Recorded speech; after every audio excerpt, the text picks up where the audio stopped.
अस्सलाम वालेकुम respected participants.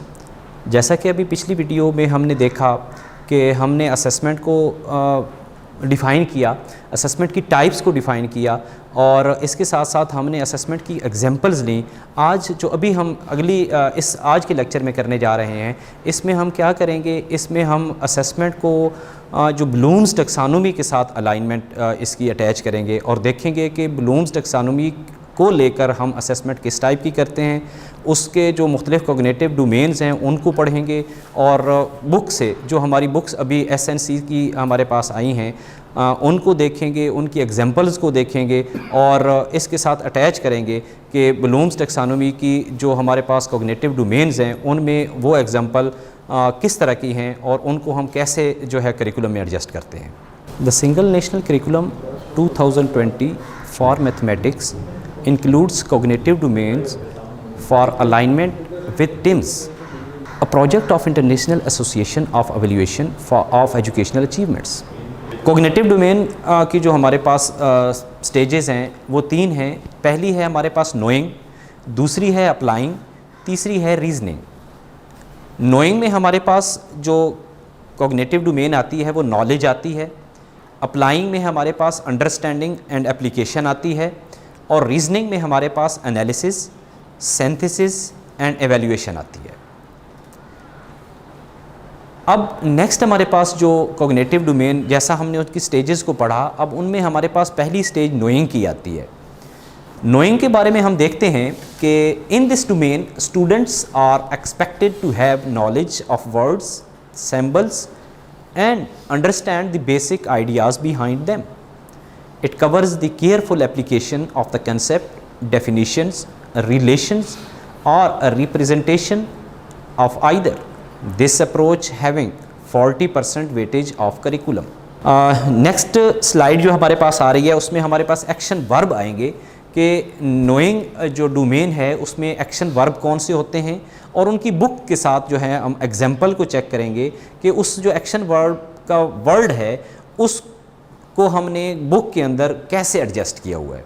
हमारे पास पहला एक्शन वर्ब नोइंग का है रिकॉल, दूसरा है रिकॉग्नाइज, तीसरा है क्लासीफाई और उसके बाद है कंप्यूट।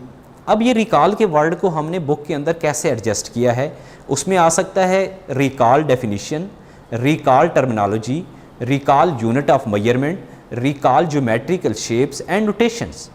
इसी तरह रिकॉग्नाइज का जो वर्ब है उसको बुक की जो एग्जाम्पल हैं उसके साथ एडजस्ट किया गया है, बुक में मुख्तलिफ जो क्वेश्चन हैं वहाँ पर एडजस्ट किया गया है।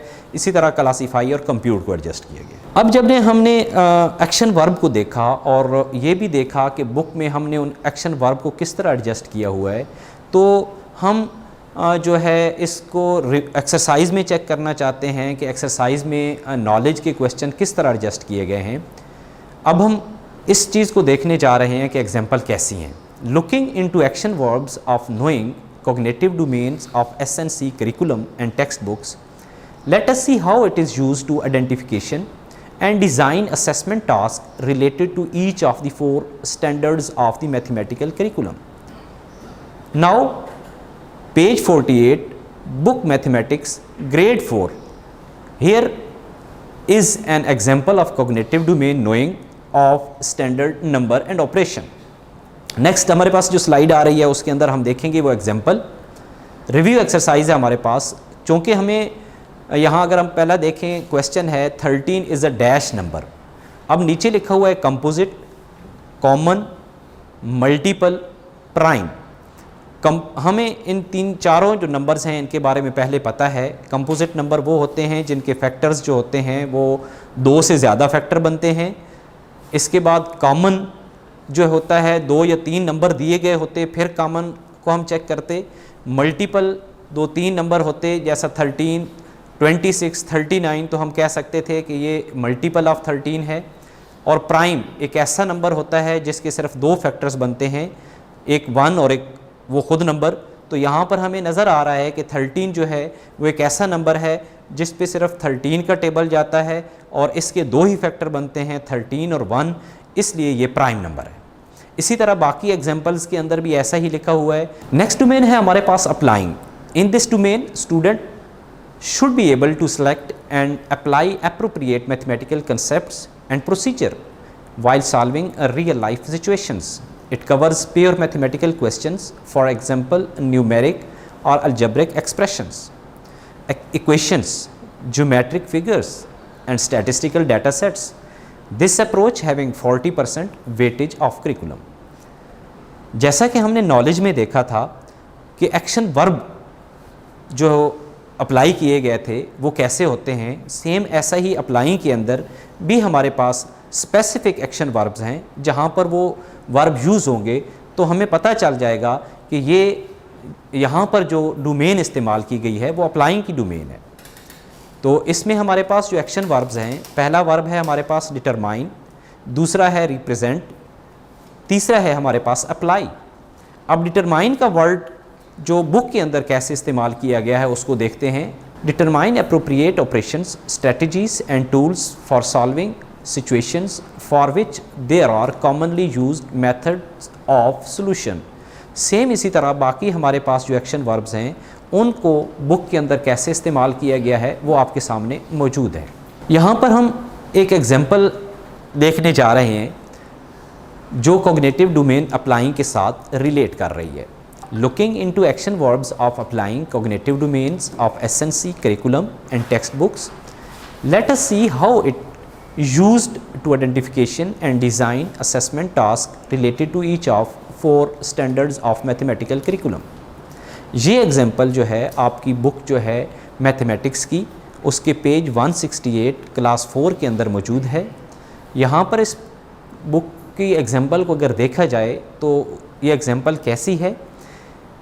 इन अप्रैल 2020 people from different areas and provinces of Pakistan participated in games. The number of participants is shown with the help of the bar graph. Read the graph and answer the questions. यहाँ पर हमारे सामने एक bar graph दिया गया है, उस bar graph को हमने देखना है और देखने के बाद हमने उसको जो है कंप्रीहेंड करना है या उसके आंसर जो नीचे दिए गए हैं वो देने हैं। तो देखते हैं हमारे पास जो पहला क्वेश्चन है वो क्या है। The greatest number of people are from dash and their quantities. यहाँ पर जो हमारे पास डिफरेंट जगह से लोगों ने इस गेम के अंदर पार्टिसिपेशन की है उनमें से हमने यहाँ पर देखना है कि सबसे ज़्यादा किस जगह के लोगों ने पार्टिसिपेट किया है और उनकी क्वांटिटी कितनी है। तो हम यहाँ पर देखते हैं कि हमारे पास पंजाब जो प्रोविंस है उसका जो कॉलम है वो हमें सबसे बड़ा नज़र आ रहा है। तो हमें यहाँ पर ये पता चल गया कि पंजाब एक ऐसा प्रोविंस है जहाँ के लोगों ने सबसे ज़्यादा उस गेम में पार्टिसिपेशन की है। अब हमारा सबसे पहला जो इसमें एम्प्टी प्लेस है वहाँ पर पंजाब आ जाएगा। फिर हम काउंट करेंगे या देखेंगे इस ग्राफ के ज़रिए कि कौन सी वैल्यू जो है इस ग्राफ के अंदर आ रही है।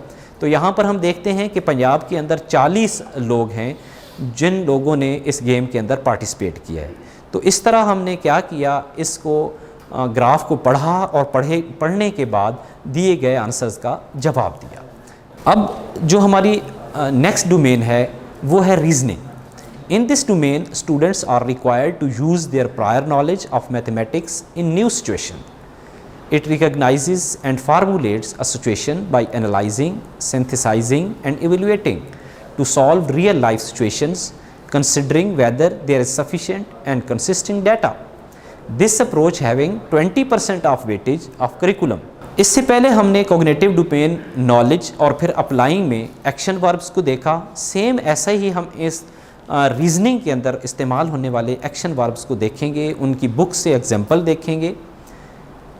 एक्शन वर्ब पहला जो है वो एनालाइज है, दूसरा है सिंथेसाइज या इंटीग्रेट, नेक्स्ट है इवेल्युएट, नेक्स्ट है जनरलाइज और जस्टिफाई।